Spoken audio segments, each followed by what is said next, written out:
Pronto, tá tudo ok. Pode ir, André, faz a prece.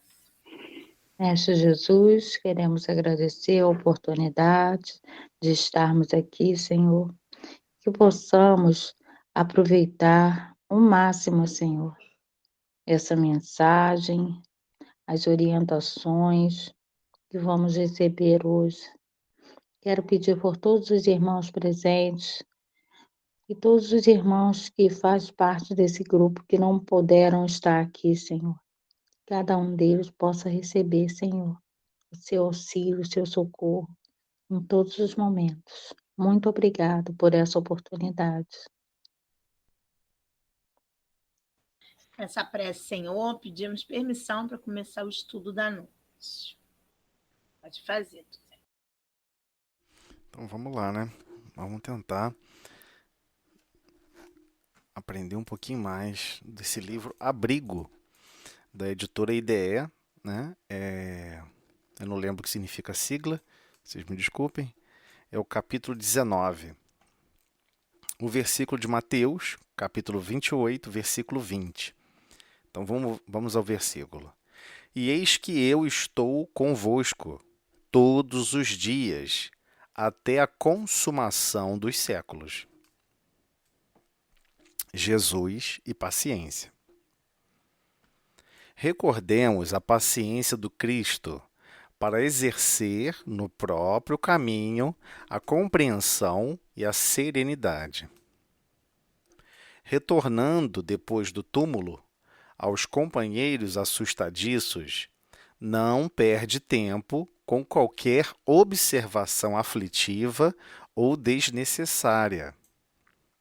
Não rememora os sucessos amargos, né, que lhe precederam a flagelação no madeiro.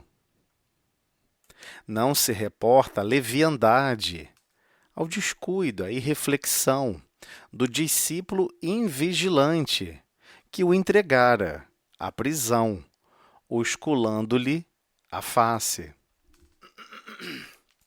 Não comenta as vacilações de Pedro na extrema hora. Não solicita os nomes de quantos acordaram em Judas a febre da cobiça e a fome de poder. Não faz qualquer alusão, ou seja, qualquer indireta, aos beneficiados sem memória que lhe desconheceram o apostolado ante a hora da cruz. Não recorda os impropérios, as ofensas que lhe foram atirados em rosto. Não se refere aos caluniadores que lhe escarneceram, zombaram o amor e o sacrifício. Não reclama considerações da justiça. Não busca identificar quem lhe impusera às mãos uma cana à guisa de cetro. Não se lembra da turba, que lhe ofertara vinagre à boca sedenta e pancadas à fronte, que os espinhos dilaceravam. Ressurgindo da sombra, afirma apenas, valoroso e sem mágoa: eis que estarei convosco até o fim dos séculos. E prosseguiu trabalhando. Esse foi o gesto do Cristo de Deus, que transitou na terra, sem dívidas e sem máculas.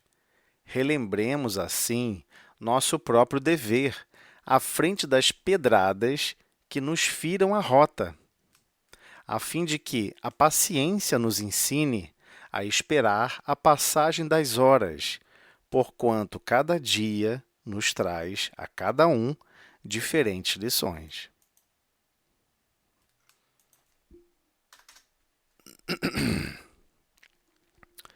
Então, vamos lá.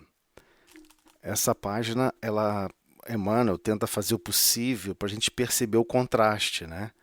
Porque desde que alcançamos um certo nível de consciência, e quando a gente alcança um certo nível de consciência e se depara com a situação que a gente não consegue perceber o que é o bem e o que é o mal, e eu diria que só enxergamos 20% da real escala, né? 80% dos problemas, a gente não sabe distinguir o que é o bem e o que é o mal.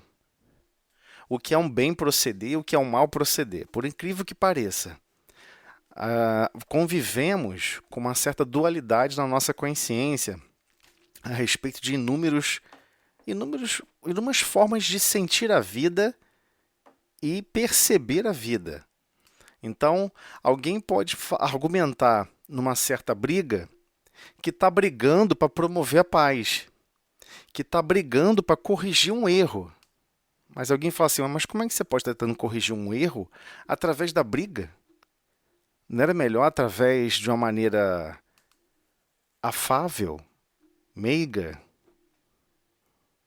Mas a pessoa nunca vai admitir que ela não possui esses valores. Ela vai dizer que está usando, está tentando fazer o melhor da melhor maneira possível. Aí, se alguém trata a pessoa exatamente como ela age, como ela reage, a pessoa reage mal. Né? Uma vez, num local de trabalho, um chefe cometeu um erro lá e ninguém chamou a atenção dele, o erro foi para frente, virou uma coisa gigantesca, de um problema gigantesco. E aí ele, fazendo a reunião com todo mundo, falou, vocês têm que falar como meu filho fala comigo. Meu filho chega para mim e fala assim, seu burro, seu isso, seu aquilo, por que você faz isso, por que você não faz aquilo? E eu fiquei olhando aquilo, falei assim, ele não pode estar falando sério. E eu tomei a palavra e falei, mas olha só, imagina se chega numa reunião dessa, na frente de todos, com todos os companheiros aqui de trabalho, e eu começo a gritar com você. Aí eu gritei realmente exatamente como ele gritou. Seu isso, seu aquilo outro, seu aquilo outro. Você acha que será uma atitude prudente? Aí ele ficou todo sem graça, né? Não, também não precisa tanto, que não sei o que. Eu falei, pois você se permite que seu filho fale assim com você, porque você, para corrigir, vai dar um trabalho danado. A gente entende isso, a gente passa por essas mesmas aflições que você, em casa, com crianças, com outros desafios, os chamados desafios contínuos. Mas no local de trabalho não tem como, tem cabimento fazer isso. Vai se tornar um ambiente insuportável. Então, a gente vive esses grandes dilemas, esses grandes abismos. A gente quer conviver com dois conceitos contrários. E o que ele está traçando aqui para a gente é, você não está seguindo Cristo? Você não está querendo no seu próprio caminho, querer viver e construir a serenidade e também construir a compreensão? Porque a página não é exatamente só sobre paciência. Olha só como é que começa a frase. Recordemos a paciência do Cristo. Paciência para quê? Para exercer no próprio caminho a compreensão e a serenidade. Então, a palavra paciência sozinha não faz sentido nenhum, a não ser que você chame aquele joguinho de computador chamado paciência, o nome de um jogo, o nome de um objeto. Se você está falando de um sentimento, esse sentimento ele tem que ser ativo para algum propósito. Aliás, todo sentimento ele é ativo para algum propósito. Então, quando ele está falando da paciência aqui, é um recurso que o Cristo possui, já desenvolvido, é claro, mas que ele está utilizando para um propósito. E ele está deixando claro, vocês todos vão ter que usar, vocês todos vão ter que utilizar esse recurso se quiser construir e exercer no seu próprio caminho a compreensão e a serenidade. É isso que ele está falando. Não tem como você manter dentro da sua consciência, dentro dos seus sentimentos no dia a dia da vida, a compreensão e a serenidade, se você não usar os recursos de paciência que o Cristo exemplificou. Claro que o Cristo exemplificou algo extremamente complexo, algo extremamente desafiador. Não é à toa que é o exemplo mais complexo a ser seguido. A gente sempre prefere buscar outros exemplos. Nós temos uma lei chamada lei de adoração. E nós estamos sempre adorando alguma coisa. Não importa o que. É uma lei. Você vai adorar alguma coisa. Você vai adorar até objetos, árvores, filosofias de vida, conceitos. Vai ler uma obra sobre um filósofo. E aí, de repente, todo mundo passa a se chamar como aquele sobrenome daquele filósofo. E você vai ficar encantado e vai passar a se chamar com aquele mesmo sobrenome, para se sentir parte daquele grupo. Ou seja, esse processo de admiração incondicional é natural de todos nós, é uma lei natural. Falando isso, qual foi o exemplo, qual foi a ideia do Cristo?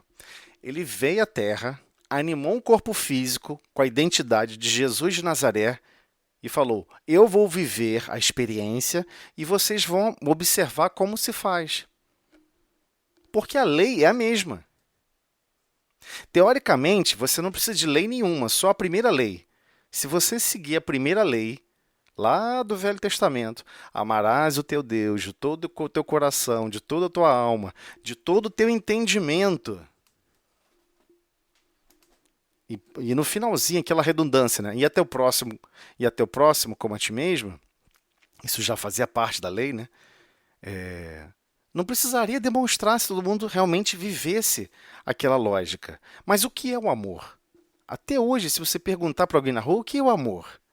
Ninguém sabe definir o que é amor. Ninguém está preocupado com isso. Todo mundo sabe que não tem. A pessoa não consegue definir porque ela confirma que não tem. Eu não tive acesso ao amor, eu não tive acesso de pessoas me amando. Mas se você perguntar, como é que você definiria alguém te amando? Aí a pessoa vai dizer assim: é uma pessoa que me compreende, é uma pessoa que me entende, é uma pessoa que me acolhe. Me acolhe no sentido de fazer o bem para mim, né? É uma pessoa que me acolhe, é uma pessoa que me perdoa. Ou seja, ele está falando dos sentimentos da caridade. E ele não faz isso de uma forma agressiva. A pessoa recebe um bem, está com fome, você vai dar um prato de comida. A pessoa não joga o prato de comida em cima dela. Ela trata com serenidade. Então, o que a página está falando não é exatamente sobre paciência. Isso que é o chocante. Não é sobre paciência. É como exercer a compreensão e a serenidade. Como que a gente exerce isso? É que está escrito aqui. O Cristo é exercer no próprio caminho a compreensão e a serenidade. Então, como que faz isso? Em primeiro lugar, quando o professor está dando aula de matemática, por exemplo, você acha que ele vai ficar pensando que daquela turma de 40, de 20, de 30, sei lá, eu acho que 3 daqui nunca vão aprender isso aqui e vão virar adultos sem saber matemática. Ele sabe que isso é uma informação falsa. Então, por que fica alimentando esses pensamentos? Entende o que eu estou querendo dizer? Eu dei um exemplo mais chocante. Outro exemplo chocante. Você está convivendo no lar. Nossa, eu nunca vou ter paz no meu lar. A gente vive brigando por coisas bobas. Mas às vezes a pessoa não se reconhece que quem mais briga sobre todas as coisas é ela mesma. Mas ela sempre acha que é o outro que está brigando, que é o outro que está desapontando. Então, quem está destruindo a serenidade do lar, quem está destruindo a serenidade do agir no trabalho, somos nós mesmos, por nossa falta de paciência. A gente quer que tudo se transforme rápido. A gente quer que a pessoa aprenda matemática, história, filosofia, química, o que for, mas tem que ser rápido. Sabe por quê? Porque agora, como é que funciona a escola? A escola se tornou não estou falando de uma escola em especial, não. Eu estou falando do sistema educacional como um todo. Ele define que você tem metas para bater. Você começa na página 3, você tem que chegar na página 50 daqui a 3 semanas. Só isso importa. É o único controle que existe. É a única meta real que existe. Então, coloca o professor numa situação extremamente difícil. Não importa, ele tem que dar conta de chegar naquele assunto, não importa se, de repente, a turma teve mais dificuldade, teve que gastar um pouco mais de tempo. Ele não pode ter animar esse clima. Ele tem que manter o ritmo como se fosse uma draga, uma máquina. E quem não for máquina que se adapte. Então a gente meio que trata tudo na vida assim. Por exemplo, você chega em casa para arrumar a casa, ou para limpar a casa, ou para lavar roupa. Você quer fazer correndo, você quer fazer rápido. Você não quer fazer por amor. Você não quer fazer com calma. Você não quer fazer com serenidade. Você quer fazer correndo para depois ficar sem ter o que fazer, ou não fazer nada, ou fazer outra coisa. Porque tem que fazer muita coisa. Tem que encher o dia de um monte de coisas inúteis. E a pessoa não percebe que não é esse o objetivo. O objetivo é que a gente se empenhe com o máximo das nossas atenções, dos nossos cuidados, da nossa serenidade em todas as atitudes, em todos os momentos. Então, ele começa a mostrar para todos nós que para ele conseguir enxergar, como enxergar a compreensão e a serenidade, ele teve que passar pelos contrários. E ele está deixando claro, vocês terão que passar pelo contrário, pela contrariedade, ou seja, de viver o oposto. Então, por exemplo, retornando depois do túmulo aos companheiros assustadiços, não perde tempo com qualquer observação aflitiva ou desnecessária. Ele podia chegar e falar assim, ué, vocês me seguiram há tanto tempo, viram um monte de milagre, um monte de cura, por que vocês estão tudo assustados aí? Isso é um absurdo. Você acha que ele foi fazer observação aflitiva ou desnecessária? Não. Ele quer exercer a compreensão. Ele quer exercer a serenidade. E ele não só quer exercer, como ele conhece, ele compreende. Ele compreende. Então, quando você vê uma criancinha, você pergunta a tabuada, a criança não acerta, você compreende por que ela não acerta. Porque ela não treinou o suficiente. Se eu der mais tempo e treinar mais essa criança, capacitar mais, ela vai alcançar o objetivo. Todos alcançarão. É a única verdade irrefutável. A única verdade que não tem como negar é a lei de progresso. A humanidade segue em marcha de progresso. Esse progresso não está sendo constituído como frente de liderança pelas consciências aqui animando o corpo físico. É a lei de progresso divina, que vai observando quais são os mecanismos que têm que ser engendrados e construídos e constrangidos para que a gente possa avançar, para que a gente possa progredir. Então, ele não chegou fazendo isso. Ele compreendeu que era normal eles se assustarem. Todos têm medo da morte, é normal. Ele sabia qual era exatamente aquela massa com quem ele estava convivendo. Não eram guerreiros, não eram lutadores. Né? Se você pegar, por exemplo, o livro de Joana de Ângeles, ela narrando, ela conta a história, né? Um trechinho da história de Sórton, né? Um grande sábio da Grécia Antiga, onde ele estava caminhando por uma certa cidade, e aí conheceu um rei daquela região, né? Como se fosse aquela região ali da Pérsia, né? É como se fosse o rei da Pérsia, antes de fundar a Pérsia. Então existia um grupamento ali muito poderoso, muito rico, e ele visitando a casa desse rei, o rei mostra o palácio, mostra todas as riquezas, todos os troféus, todos os ouros de prata, pedra preciosa que ele conseguiu juntar. Aí ele vai e pergunta ao sábio, quem é o homem mais feliz do mundo? Aí ele responde, o homem sábio responde, o homem mais feliz do mundo foi um jovem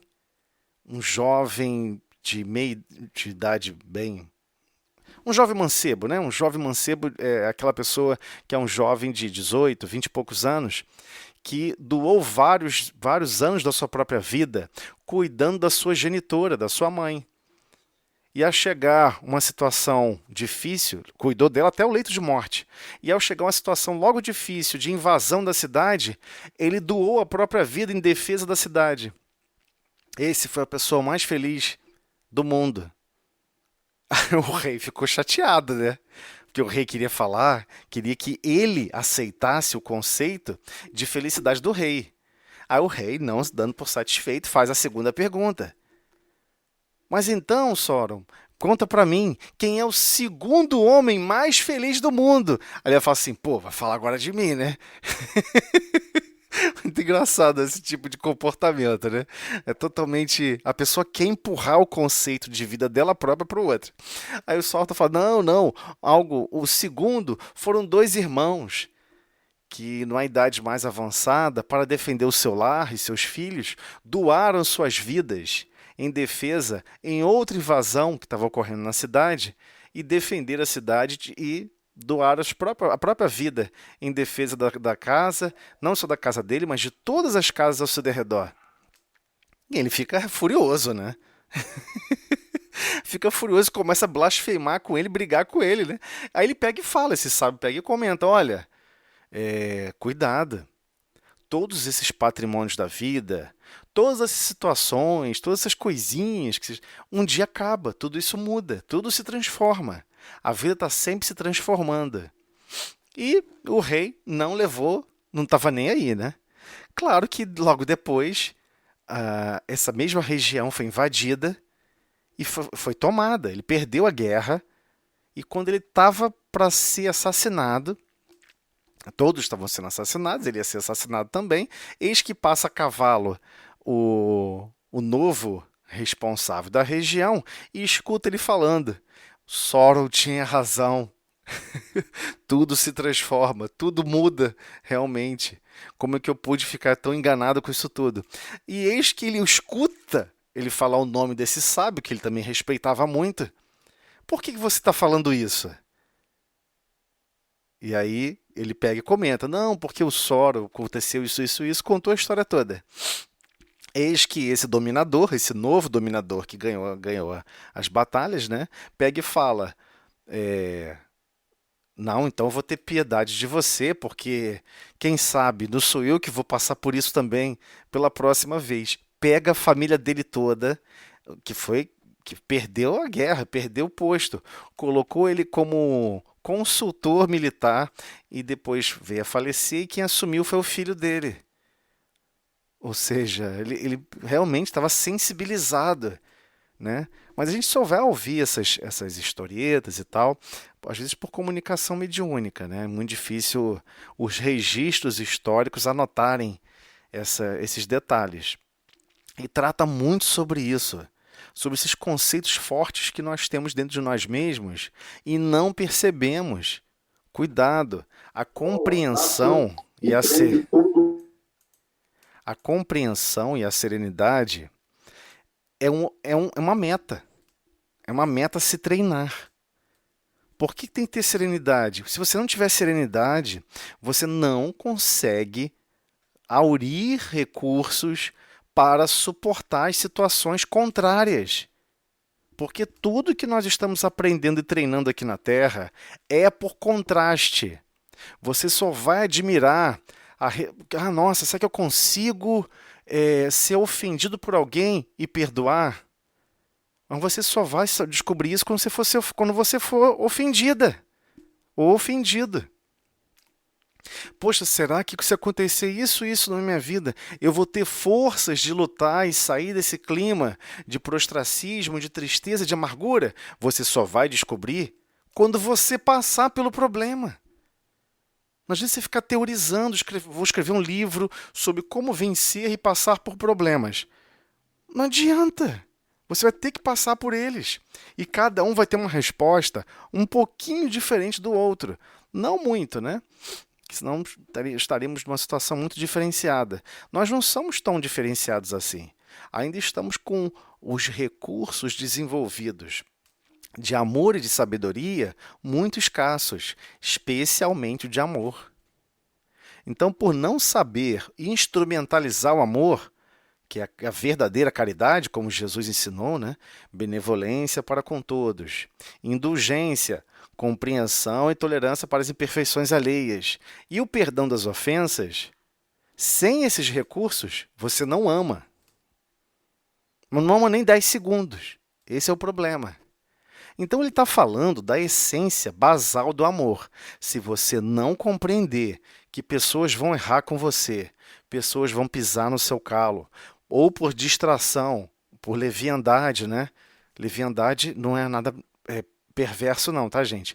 Leviandade aqui no sentido de descuido, de irreflexão. Então, tem pessoas que, às vezes, descuidado, às vezes quase assassinam outra. Tanto é que existe o crime na justiça da terra já reconhece isso, aquele que tem intenção de matar e aquele que não tem a intenção de matar. Mas às vezes o que não teve a intenção de matar foi leviandade, foi descuido, foi irreflexão. A pessoa não se preocupou com o próximo. É um descuido, é uma invigilância. Então o que ele está querendo dizer? Tudo o que eu passei, vocês vão passar. Essa aqui é a parte mais chocante. Tudo que eu passei, vocês vão passar. É inevitável. Acho que alguém mandou mensagem aqui. Boa Foi. noite, sou eu, Tociane. Deixa eu fazer Sim. uma pergunta, como eu estava prestando atenção no que você estava falando. Quando eu erro com a pessoa, quem está errando sou eu. Então, por que eu. E outra pessoa, se estiver errando comigo, tem que preocupar com o erro do outro? Entendeu? Eu estava fazendo essa análise assim. Se eu errei com a pessoa, eu estou errando comigo mesmo, porque eu vou ser responsável por esses atos que eu fiz, pelo erro que eu cometi enquanto qualquer outra pessoa. É a mesma coisa se a outra pessoa cometeu o erro comigo, quem está errando é ela. Então, não tem que preocupar com o erro que ela cometeu. Eu só tenho que pedir a Deus misericórdia para essa pessoa que errou comigo seguir em paz. Isso não é totalmente verdade, vou te dizer por quê. Os dois estão em treinamento. O que bate e o que o recebe o tapa. Vamos falar de um tapa, que a gente não entra no mérito da questão, o que foi, o que errou, o que deixou de errar. Vamos fingir que é um tapa, vamos fingir que é uma ofensa, uma ofensa. Um falou uma palavra ofensiva para o outro. Ambos estão treinando. O primeiro, por agir com descuido e reflexão, de falar de uma maneira ofensiva, e achando que está fazendo um bem, e achando que está defendendo o ponto de vista. Aí ele vai descobrir que ele estava errado, que ele poderia falar a mesma coisa, alcançar os mesmos objetivos sem ser através de uma ofensa. Ambos estão treinando, ambos estão em aprendizado. E aquele que está ofendido também está treinando, porque ele vai ter que aprender a receber a ofensa, vai observar a ofensa e vai ter que compreender que o outro irmão não está com serenidade. E ele vai ter que ter serenidade e compreensão para se manter estável e não cair no mesmo erro. Porque geralmente é assim, um ofende, aí a pessoa se sente ofendido. Por que a maioria das pessoas tem a necessidade de ofender de volta? Já pode pensar nisso? A pessoa vai e te ofende. Aí você não pode ficar por baixo. Sabe-se lá o que isso quer dizer. A pessoa não pode ficar por baixo, ela tem que ofender de volta. Só que a única coisa que existe por cima é o exemplo do Cristo. Então, o exemplo do Cristo está falando, o objetivo é você aprender a amar. E aprender a amar, você vai ter que aprender a fazer um bem o tempo todo. Chama-se benevolência. Você vai ter que aprender a ter compreensão e tolerância para com as imperfeições alheias. Chama-se o quê? Indulgência. E você vai ter que ter a paciência e a capacidade de perdoar, de apagar aquela ofensa. Porque você vai olhar para aquele irmão ou para aquela irmã que te ofendeu e vai pensar assim, nossa, se fosse uma criancinha de 5 anos, eu nem registraria a ofensa. Mas se você para pensar do ponto de vista de escala espiritual, mas por vezes aquele irmão, aquela irmã está naquela idade infantil sobre aquele tema, que talvez você não esteja com a mesma condição de sentimentos e pensamentos mais infantis a ponto de um ficar ofendendo o outro. Nada se justifica nesse sentido. Não é treinamento para desenvolver o amor. Então, se não é treinamento para desenvolver o amor, qual é o objetivo?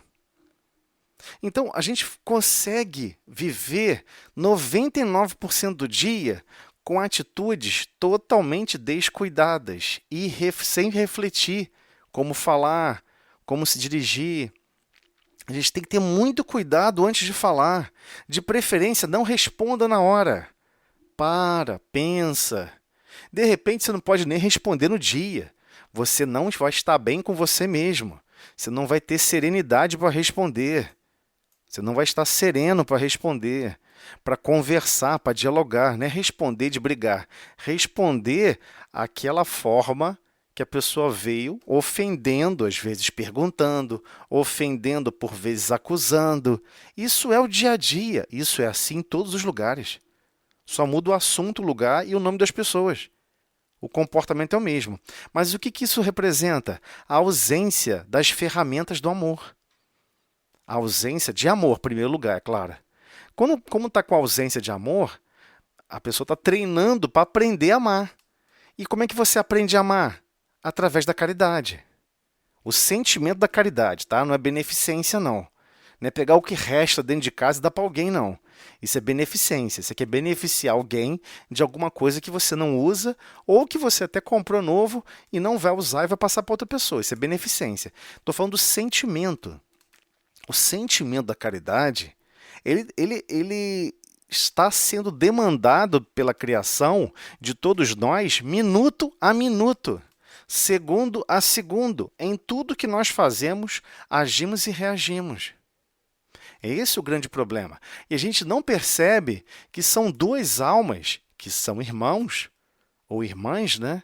Filhos do mesmo pai, em treinamento, em desenvolvimento. É como se fosse duas criancinhas lá pela terceira série. Um coleguinha responde a tabuada errado de 3. 3 vezes 7, aí ela responde errada. Aí o outro coleguinha erra de 5. Aí o que errou de 3 está rindo de 5. Ah, você está errando de 5, está reclamando da minha de 3. Você está entendendo? No fundo, ambos estão treinando os mesmos aspectos do amor. Todo conflito, você está treinando os mesmos aspectos. Um está ofendendo. Ele está treinando como domar a si mesmo e aprender a fazer um bem. E se você for conversar com as pessoas que ofendem, elas vão te garantir que estão tentando fazer um bem. Ela vai quase te convencer que a pessoa está tentando fazer um bem. Eu não posso deixar a pessoa pensar assim errado. Eu não posso deixar a pessoa fazer isso assim, assim, assim, errado. E a pessoa quer corrigir a ferro e fogo. Mas o que tem de bondade nisso? Nada. Mas você não pode tentar corrigir pelo amor? Não, amor é quando não é problema. A maioria pensa assim. Viver o amor é quando não há problema, não há confusão. E o que Jesus veio apresentar para a gente é o seguinte: vocês estão completamente enganados. O sentimento que vocês conseguem animar quando é de carinho, é de amor, é de atenção no lar, com a esposa, com os filhos, com o cônjuge, seja com quem for, que você conseguiu nutrir aquele carinho, aquele amor, ou seja, ali você consegue se expressar mutuamente com benevolência, com indulgência, com perdão. Indulgência significa compreensão e tolerância das imperfeições alheias. Um compreende e tolera o outro com total naturalidade. Isso levou milhares de anos para se desenvolver. São duas almas que já estão reencarnando juntos há centenas de vezes. Não começou de agora. Eles já se sentem à vontade com o outro. Falam com mais carinho já um com o outro. Desenvolvem isso já. Então, todo mundo fica achando que isso um dia surge de graça. Isso é uma construção. Toda relação de amor é uma construção. Ah, eu queria tanto que alguém me amasse. Ame profundamente todos os minutos. Se preocupe cada 10 minutos. O que eu posso fazer para promover um bem para alguém? Para promover um bem para essa pessoa? Para compreender as imperfeições dessa pessoa e perdoar as ofensas. Isso é o treinamento do amor. Não sei se eu me fiz claro com relação a isso. Então, os exemplos que a gente for observar aqui são todos em relação a isso. Ele não veio rememorar, ficar remoendo, né, os sucessos amargos que lhe precederam a flagelação do madeiro. Já conversamos sobre isso, isso aqui não foi contado na Bíblia. Quem trouxe essa novidade foi Chico, que poucas pessoas perceberam. Jesus não foi preso pelos romanos. Jesus foi preso pelos soldados do Sinédrio. Ou seja, uns soldados que tecnicamente é como se fosse um segurança de shopping. Ele não tinha nenhum poder de sair na rua e prendendo as pessoas. Ele só podia fazer a segurança do templo. Ele pegou esses soldados e foi lá prender o Cristo. Ok? Já contamos essa história aqui. Ele não ficou contando isso. Esse sucesso amargo que ele teve que passar. Porque ele foi torturado antes de ser entregue para os soldados romanos e ele não entregou que foi torturado. A maioria de nós ia falar na hora. Olha, os caras aqui me bateram a beça, tá? Aqueles ali, ó, tudo safado. Tudo miserável. E, inclusive, aquele fulano, Beltrano do Sinédrio, vou entregar todo mundo. Fez isso, isso, isso, isso. Ele não faz isso. Ele não faz isso. Por isso que ele está falando dos sucessos amargos. Foi um sucesso impressionante. Ele provou para aqui na Terra o que é viver a consciência do Cordeiro. Ele não fez nada, não pediu justiça para si mesmo. Não foi reportar, não foi comentar, né, o descuido, a irreflexão de Judas. Porque Judas foi enganada. Já conversamos sobre isso também. Não comenta as vacilações de Pedro. Pô, Pedro estava perto lá. Pedro podia ir lá tentar soltar o Cristo. Ele foi. Está com medo de perder a vida. Vocês entenderam a historieta inicial, quando eu comentei? A pessoa deu a vida defendendo a cidade. A maioria não faz isso, não. A maioria tenta, para onde eu posso fugir? A maioria mete o pé. Na hora que é a sua cabeça que está em jogo, a maioria mete o pé e sai fora. Então Pedro fez isso. Meteu o pé e largou o Cristo sozinho. Seria uma honra você poder ter a oportunidade de doar a sua vida em defesa do Cristo. Uma pessoa fez isso? Não. Pedro meteu o pé. Claro que hoje em dia, falar em honra, né? Alguém vai falar assim, poxa, mas honra, isso é coisa do século passado. Ué, então tá, cuidado, você pode viver sem honra nos pequenos fragmentos de importâncias do seu dia a dia. Cuidado. O sentimento por trás está na consciência é o mesmo. O que está lá dentro de você é o mesmo. Você vai se sentir honrado em preparar um alimento agradável para todos se saciarem no seu lar. Você está preparado a sair na rua para conseguir os recursos financeiros para saciar as necessidades do seu lar? Você vai se sentir honrado por estar fazendo isso? Tudo correto, digno, não está roubando de ninguém, não está desviando ninguém, não está enganando ninguém? Você não vai se sentir honrado em viver a verdade, viver o certo? Então, ali o certo para Pedro era ter defendido Cristo, não é para sair dando espadada nos outros, não.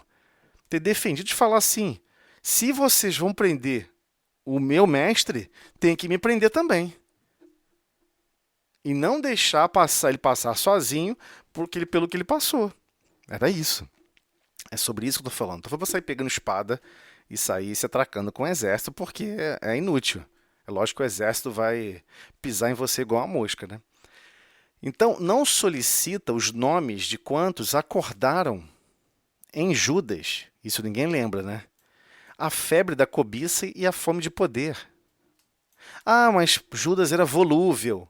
Judas foi facilmente enganado. Volúvel no sentido de facilmente estimulado a ter cobiça, a ficar com vontade de ter poder. Sim, ele tinha esse problema. Mas vê se o Cristo, retornando, se apresentando para todos os discípulos, foi cobrar isso de alguém. Foi cobrar de quem estimulou. Deixa eu caçar quem foram aquelas pessoas que enganaram meu discípulo. O Cristo não fez isso. Por que não? Porque ele compreende a inferioridade dos pensamentos e sentimentos que nutriam aquelas almas que estavam lá no Sinédrio. Hoje elas estão assim.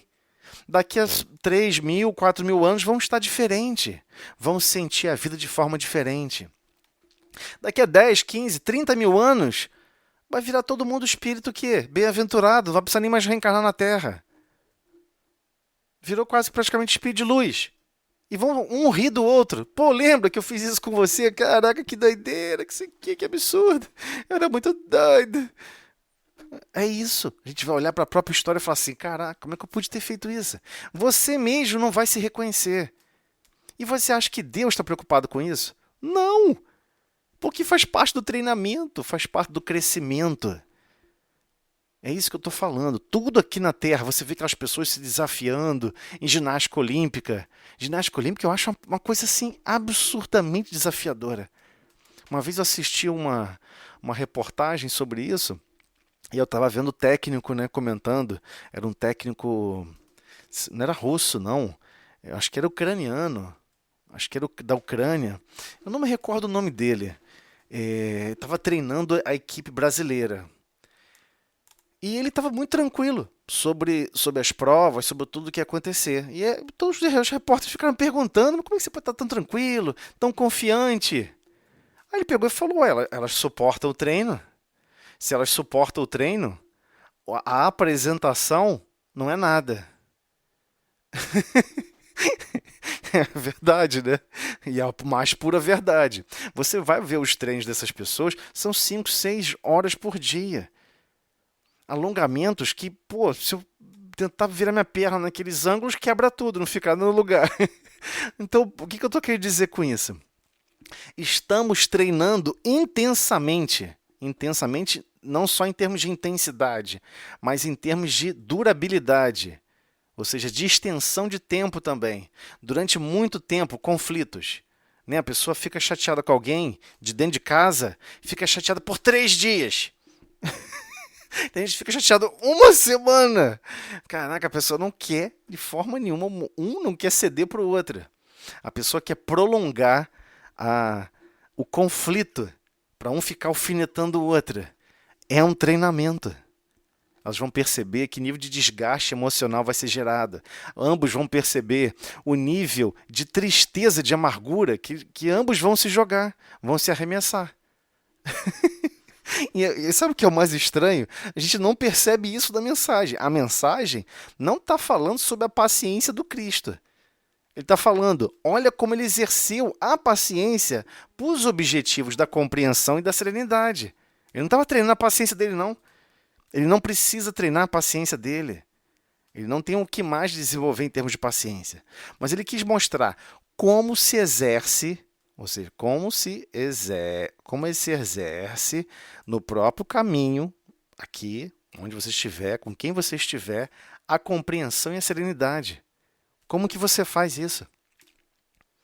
Compreendendo e tolerando as imperfeições alheias. Os outros vão errar com você. É inevitável. São pessoas que não amam e não possuem sabedoria. O que você acha que vai acontecer? Todo mundo vai agir perfeitamente? É óbvio que não. Então ele vai traçando item por item, em que nós percebemos que nós não compreendemos o esforço que ele fez de compreensão. Né? As vacilações de Pedro, né? Não solicita nomes de ninguém, que estimulou Judas a cometer os impropérios, não faz qualquer alusão, qualquer indireta, aos beneficiados sem memória de lhe conhecerem o apostolado. Em que sentido ele está falando aqui? Ué, ele não curou tantas pessoas? Vê se ele chegou depois que ele ressuscitou e fez o seguinte, sabe, nem aqueles, né, que eu curei, né, aqueles que eu curei, limpei as moléstias aí da vida, acertei uns paralíticos, uns ceguinhos, nem esses me reconheceram em relação à qualidade do apostolado que foi na hora, que mais demandei da presença deles na hora da cruz. Ele não falou isso não, mas nós falaríamos. É isso que a página está falando. Nós acharíamos natural fazer um pequeno bem a alguém e depois ficar cuspindo na cara da pessoa que fez aquele bem. Mas se você cuspir na cara daquela pessoa, aquele bem que você fez, você não compreendeu o bem que você estava fazendo. Vocês entenderam a profundidade dessa frase? É muito complicada.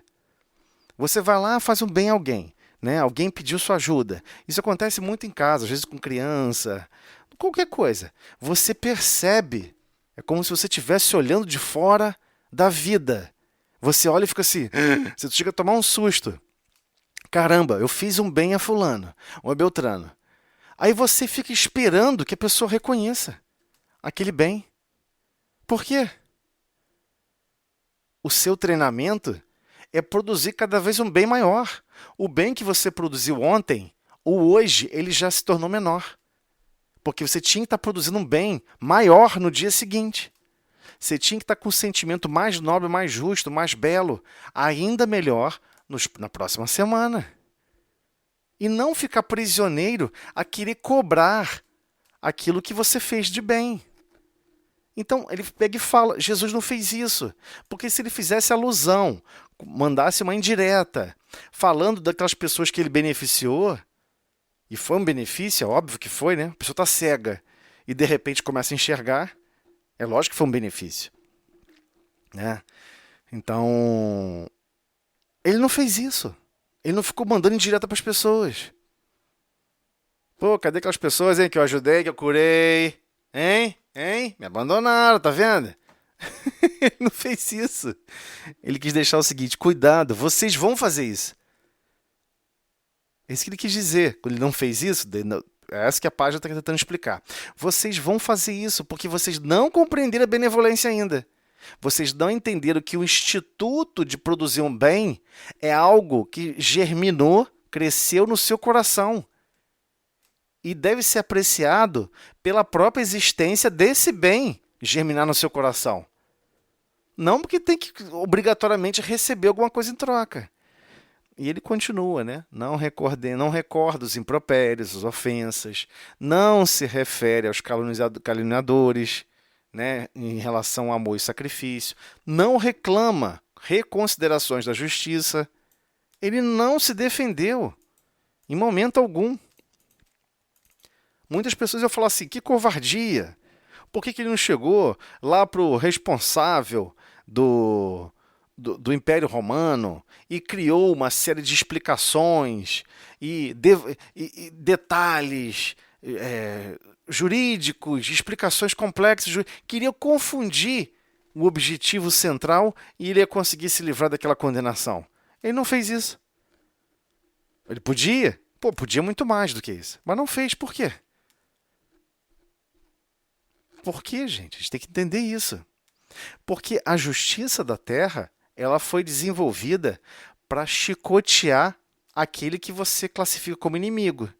Então, por exemplo, você foi chicoteado e você sofreu, você só vai se sentir bem se o outro estiver para dentro da terra, do buraco, junto com você. Você quer pegar e enfiar o outro no buraco. Chicoteia o outro também. Ele tem que estar com as mesmas dores que eu estou. Ele tem que estar com o mesmo sofrimento que eu estou.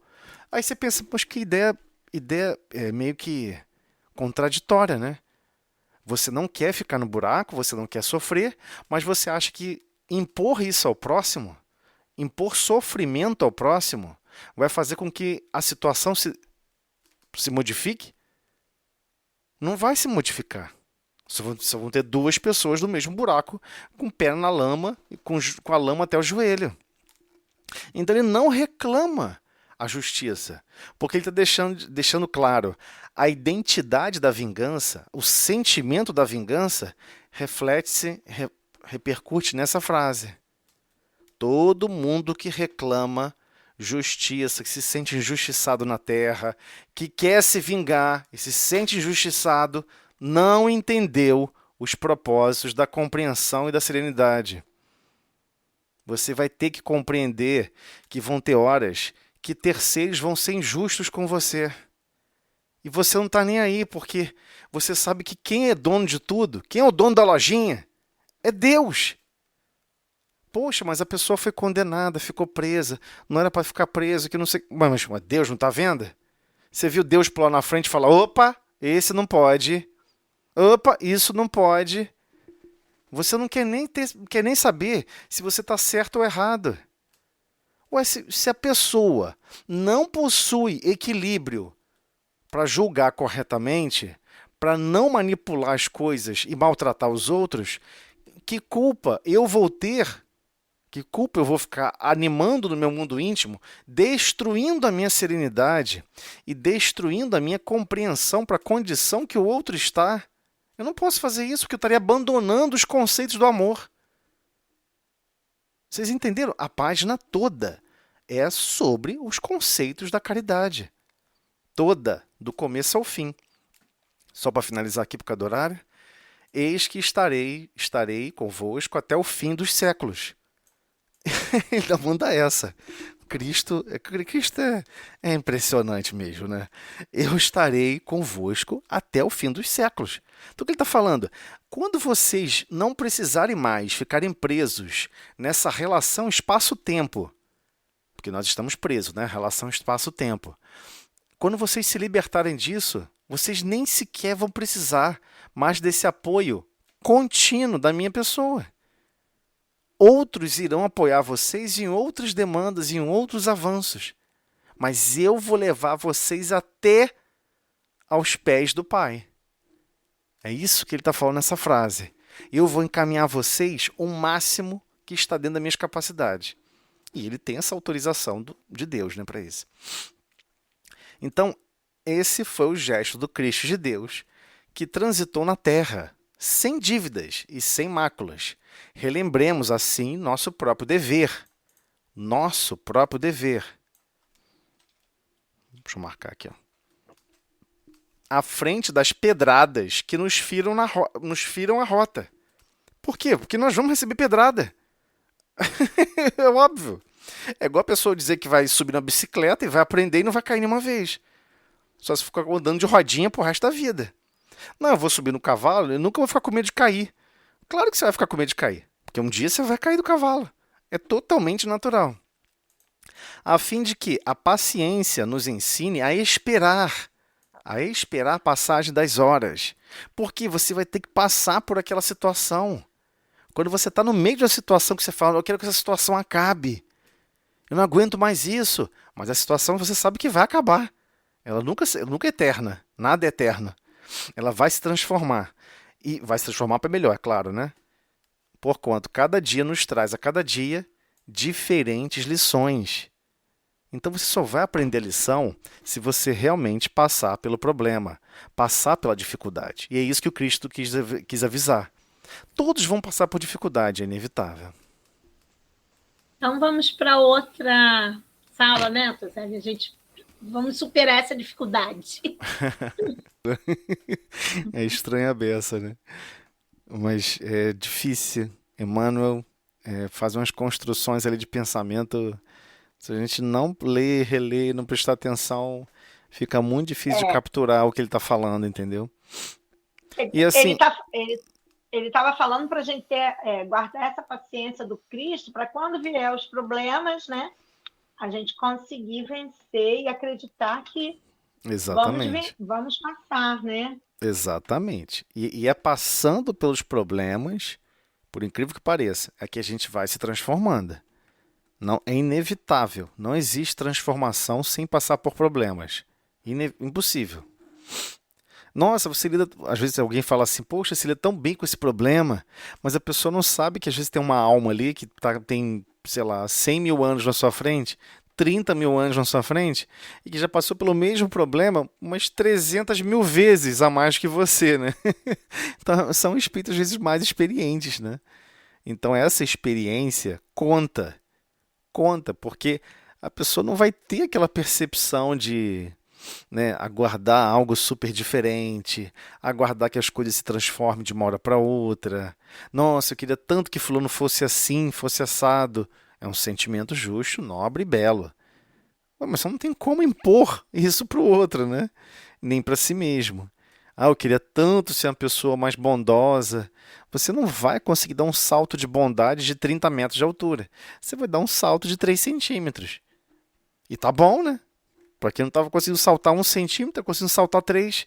Tá bom pra caramba. E é assim, a evolução é isso. É marchando de problema em problema, situações em situações. E a gente vai trabalhando os nossos sentimentos, principalmente os sentimentos, trabalhando a nossa lógica. Ah, eu quero tanto desenvolver o amor. E aí você descobre que, como Kardec falava, né, não há salvação, né, de si mesmo sem a caridade, sem os sentimentos da caridade. Aí o que Kardec falava faz todo sentido. Mas é difícil, porque, na verdade, tudo que o Cristo ensinou, exemplificou, é voltado para o amor. É 100% voltado para o amor. Então é muito difícil a gente entender porque a gente não ama ainda adequadamente. Bem, gente, vamos lá. Retomando aqui a linha do pensamento, a gente está em conceito de religião, né? O item 1, conceito de religião, religião natural e religião revelada. Vamos direto para o parágrafo, senão o tempo voa. Em termos históricos, importa considerar que a teologia cristã introduziu o termo revelação, manifestação de um mistério escondido para definir a especificidade da fé cristã, dependente de um evento histórico, o nascimento, vida, morte e ressurreição de Jesus Cristo. Religião revelada estaria, assim, em oposição à religião natural, uma vez que esta corresponderia a uma atividade humana que poderia ser analisada pela filosofia, psicologia, sociologia ou qualquer outra ciência específica de religião.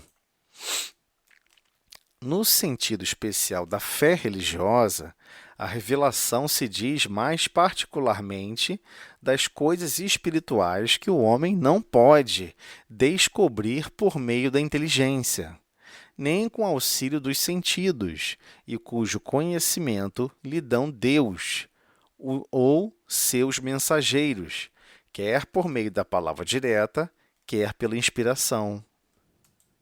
Nesse caso, a revelação é sempre feita a homens predispostos, designados, sob o nome de profetas ou messias, isto é, enviados ou missionários, incumbidos de transmiti-la aos homens. Acho que aqui ficou claro, né? Ele está trazendo a diferenciação, né? Fazendo um contraste entre o que é aquela religião estruturada, né? Estrutural primeiro, né? Desculpe. A religião estrutural é aquela natural, que brota de cada um de nós sob a percepção que existe algo superior. Né? Você vê a perfeição que funciona os planetas, a perfeição como tudo se organiza na natureza, e você sabe que o ser humano não está interagindo para produzir isso, né? Para transformar, orquestrar e organizar, e você vê um nível de perfeição extremamente incrível. Então, todos que viviam no campo e sentiam mais o campo, não posso falar isso da nossa atualidade, tinham in natura, tinham dentro de si essa percepção de que existia algo maior, que controlava e que criava e que condicionava todos esses recursos. Então, quando ele começa a falar sobre a religião, que agora é a religião que é revelada, né? Aqui ele está mostrando diferenças, alguns aspectos religiosos precisam ser educados, não tem jeito. Você não vai aprender o conceito de perdão se alguém não te explicar o que é perdão. Você não vai aprender o conceito de compreensão e a importância da compreensão, do sentimento atrelado à compreensão. Você não vai compreender se você não sentar para estudar. Se você não sentar, então alguém vai ter que revelar isso para você. Então, uma coisa é uma percepção mais simples, outra é alguém revelar isso para cada um de nós. Então, o mesmo acontecia no passado, quando viam pessoas animando sentimentos mais nobres, conceitos mais nobres, né? As pessoas eram chamadas de profetas. Né? Ou aquela pessoa que era Messias, ou seja, Messias no sentido de ser enviado, Messias de missionário. Né? O Cristo ele veio nesse formato, um formato messiânico. Messiânico no sentido de vir com a missão de trazer o reino de Deus, fundar o reino de Deus nos nossos corações. Ele veio apresentar esse conceito e como se faz. Eu vou mostrar para vocês como se faz. Eu não vou ficar falando de longe, nem através de comunicação mediúnica, lá de uma distância absurda, animando vocês, falando, ei, galera, se vira aí, hein? Não, ele veio aqui à Terra, usou um corpo físico igualzinho ao nosso, se andou por um lugar pedregoso, difícil de caminhar, poeirento, árido, ele passou com todo mundo junto, viveu diretamente as dificuldades da vida e falou: nada disso é para que vocês se revoltem. Nada disso é para vocês questionarem a lógica por trás e falar: isso não tem como funcionar e gerar progresso. O que ele falou foi: aprenda a perceber a vontade do Pai. Em tudo, tente buscar compreender a vontade de Deus. Né? Vinde a mim, todos vós que estáis cansados e sobrecarregados. Tomai sobre vós o meu jugo. Ou seja, tomai sobre vós esse carro de bois que eu carrego no ombro. Porque quem está direcionando o carro de bois é Deus. Ele falou: eu estou sob um jugo. Eu não fico escolhendo o que eu quero fazer. A minha principal preocupação é coincidir com os meus ideais para com os ideais do Pai. E ele completa: aprendei de mim que sou manso e humilde de coração. Então ele vem ensinar esses sentimentos mais nobres. Como alcançá-los? Como alcançá-los? Que até então a gente sabia que havia essa necessidade de aprender a amar. Amarás o teu Deus de todo o teu coração, de toda a tua alma, de todo o teu conhecimento. Então, havia uma necessidade, por isso que veio essa lei. E ela também foi revelada. Essa lei foi revelada. São os 10 mandamentos. O primeiro mandamento é uma lei de amor, que é a principal lei. Se você domina a primeira lei, você não precisa olhar para as outras. A primeira já se autocompleta. Então, aqui o parágrafo explica isso, essa necessidade, de a gente compreender que tem certos aspectos que tem que ser revelada. Tem que ter uma revelação, alguém tem que trazer essa informação. E nenhum país, nenhuma nação ficou isolada ou incapaz de receber profetas ou messias enviados, divinos, para alavancar o progresso moral, o progresso dos sentimentos. Eu nem diria moral de moralidade, como a maioria imagina, mas o progresso dos sentimentos. Esses sentimentos precisam progredir. A gente precisa aprender a amar. Então, as religiões reveladas são o judaísmo, o cristianismo, o islamismo, respectivamente transmitidas por Moisés, Jesus e Maomé. Então, é claro que alguém vai falar assim: mas cristianismo, existe umas 3, 4, 8 dissidências. Se você pegar, por exemplo, não sei se vocês sabem disso, mas se você pegar, por exemplo, a Bíblia, que é utilizada na África pelo movimento de cristianismo na África, ela possui 85 livros dentro da Bíblia. A Bíblia que a maioria usa aqui possui 66 livros. É uma diferença significativa, É impressionante. Então, a mesma coisa. Maomé não escreveu uma palavra. Ele era analfabeto, ele não sabia escrever nem ler. Então, todos os escritos que tem sobre Maomé foram outras pessoas que transcreveram o que ele falava, o que ele trazia por inspiração, ou realmente como projeto, como profeta, de alavancar aquele povo, de alavancar aquela região. Nenhum lugar do planeta ficou abandonado, E as pessoas ficam nessa de disputar. Não, Jesus tem que ser maior que um, tem que ser maior que o outro. Não se está questionando isso. Quem conhece a natureza íntima do Cristo entende. Você quer realmente honrar a grandeza do Cristo? Passe a amar agora como Ele ama. Então, se você ainda não consegue passar passar a amar como Ele ensinou, não fica tentando julgar o que é maior ou menor. Porque um dia você vai nascer no mundo islâmico. Não se esqueçam disso. Você vai reencarnar no mundo islâmico. Pode ser até que você vá reencarnar num lar de judeus. E lá você vai aprender desde criancinha a seguir as leis de Moisés. Aí você nasce no mundo islâmico. A Ana, então, até gosta, quer até para lá, contribuir pelo mundo islâmico. Lá pelo mundo árabe, Ana?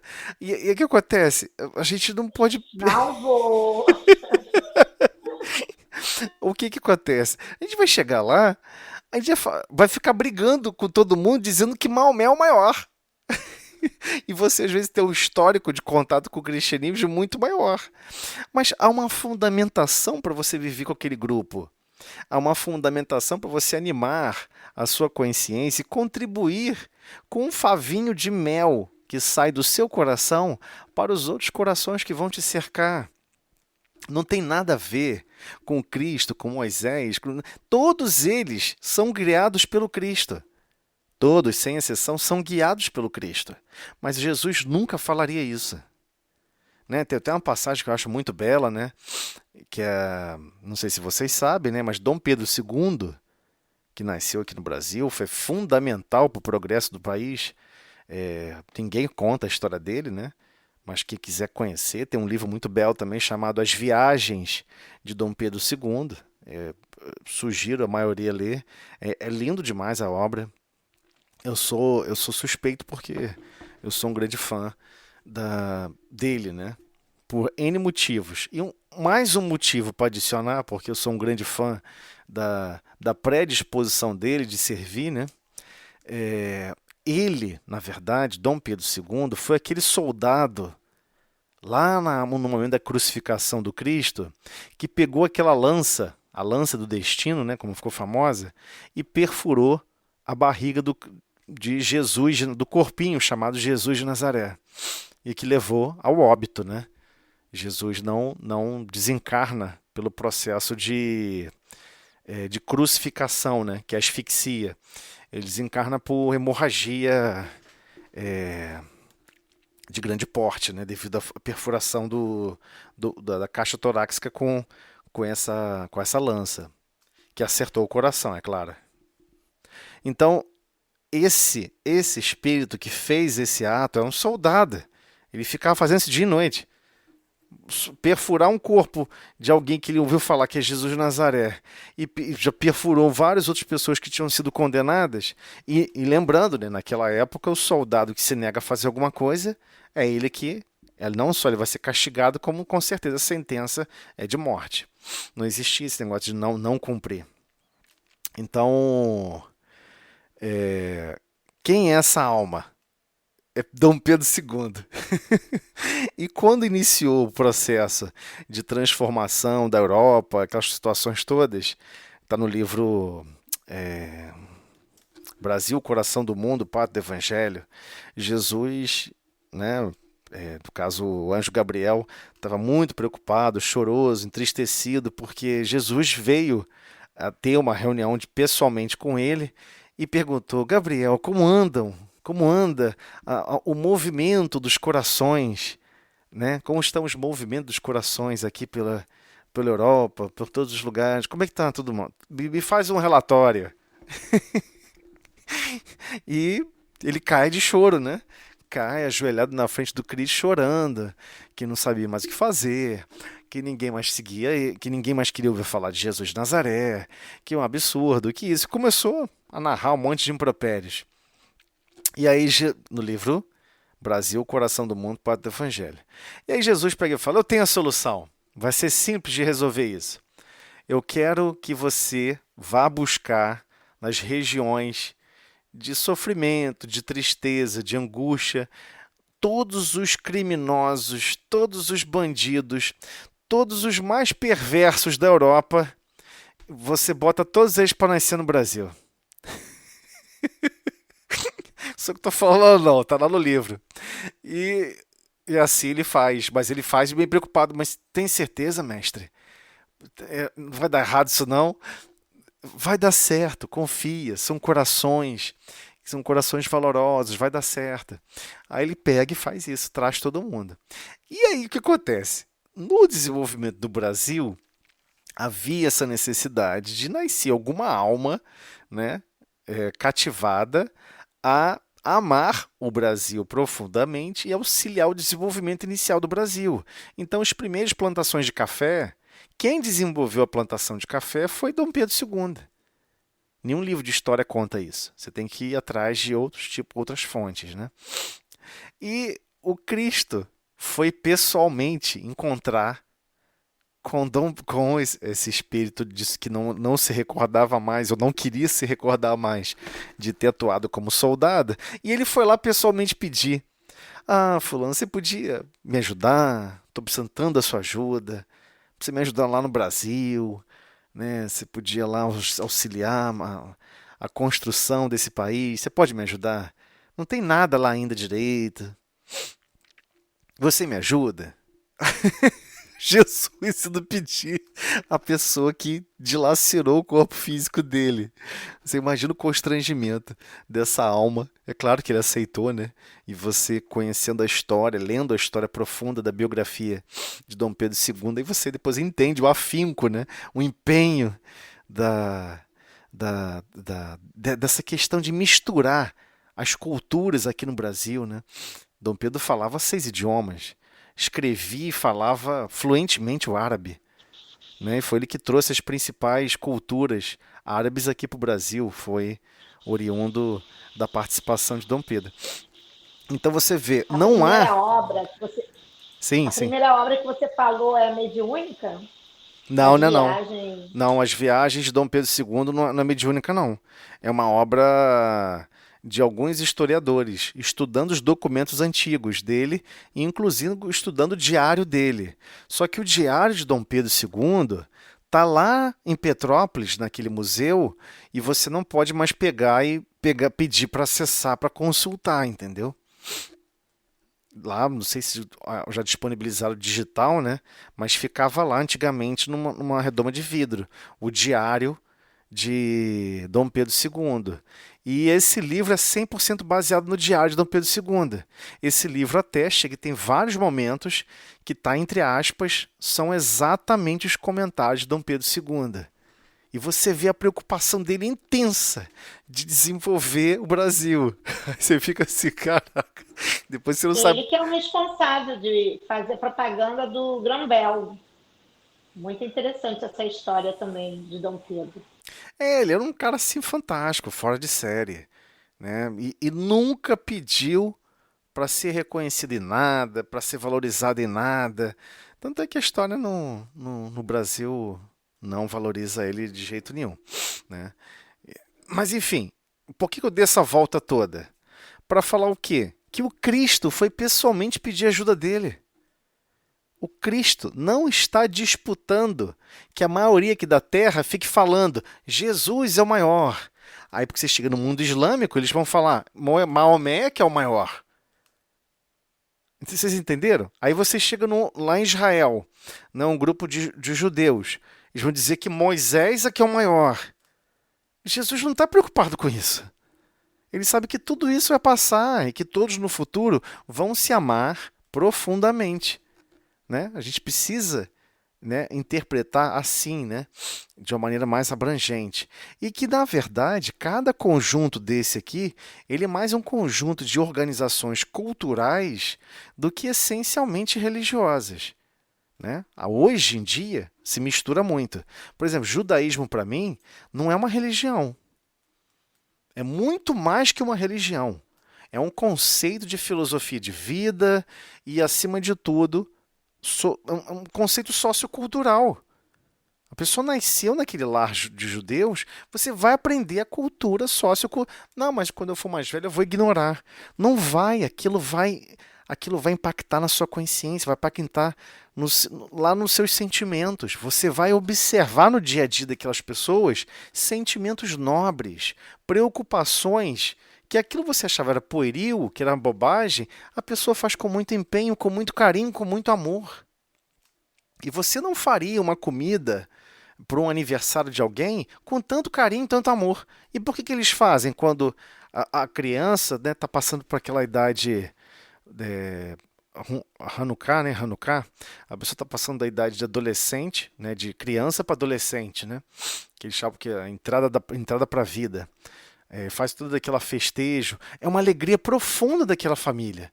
Eles festejam com muita alegria a passagem daquela consciência ali, passando por... Você vê um carinho, um amor, uma fraternidade incrível. Você não vê isso aqui no Ocidente. A criança ficou adolescente, agora não presta mais. Ninguém mais é mais carinhoso com esse adolescente, todo mundo maltrata o adolescente. Virou a ovelha negra da família, não presta mais, que não sei o quê. Quando o adolescente mais precisa de amor, mais precisa de carinho, mais precisa de apoio, é o momento que ele é mais abandonado. E não é assim no judaísmo. Então, existem aspectos das outras culturas que só você, ou estudando, mas preferencialmente, que você vá lá e viva. Viva aquela ideia, viva aquele conceito, né? Igualmente no islamismo. Não estou defendendo ninguém para seguir o islamismo, não, hein, gente. Nem o judaísmo, nada disso. Eu estou defendendo que existem nesses meio de campo corações fraternos, zelosos, amorosos, operando a vida, fazendo a vida progredir, né? Agora, Ana, agora é outro item. Ana? Ana, me escuta? Alguém me escuta? Alô, alô? Vamos parar aí? Desculpa. Obrigado. É isso que eu estou perguntando, se continua ou para aqui. Vamos parar aí? Eu estou perguntando, você que sabe. Por causa do horário, né? Não, vamos parar nesse... por causa do horário. Quer pelo menos avançar a primeira pergunta do item? Quer avançar a primeira pergunta? A gente pode avançar, não tem problema. Eu acho que aí a gente vai perder, né? Pode então mais a explicação. Então tá bom. Né? Perfeito. Faz a prece final, então, pra gente. Vamos sim. Senhor Jesus, Mestre de todas as horas, agradecemos, Senhor, a oportunidade de estarmos reunidos em Teu nome, estudando os Teus ensinamentos, os Teus exemplos de amor, como desenvolver os sentimentos nobres do amor através da bondade, né, da benevolência, da compreensão, do perdão. Obrigado, Senhor, por deixar esse legado de amor que transforma não só o nosso dia a dia, como de todas as pessoas que estão ao nosso derredor, estejam eles encarnados e desencarnados, absorvendo, Senhor, os seus exemplos, as suas irradiações de amor e carinho que emana para todos nós continuamente, aguardando pacientemente o nosso despertar, para realmente desenvolvermos esse amor e carinho em todas as circunstâncias da vida. Obrigado, Mestre, por todos os recursos ofertados continuamente para todos nós. Que assim seja. Que assim seja. Pedimos permissão para finalizar o estudo da noite. Muito obrigada, senhor. Então vamos, né? Então, vamos ver se lá. a gente